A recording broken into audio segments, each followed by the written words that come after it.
রাধে। এখন বর্তমানে আছি আমি রাধাবল্লভ মন্দিরে, আর এখন 6টা বাজে। তো দর্শন করুন, এই ভিতরটা দেখুন, দর্শন করুন।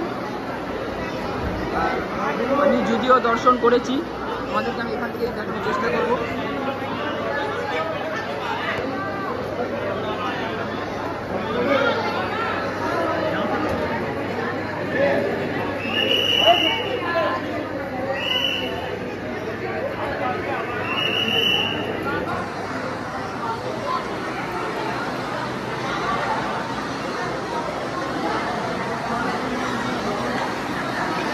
তো অতিরিক্ত মাত্রায় ভিড় ছিল দেখে আমি দর্শন করতে পারতেছিলাম না।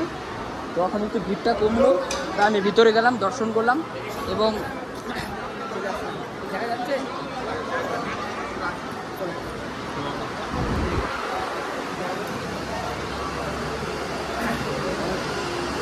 আসলাম।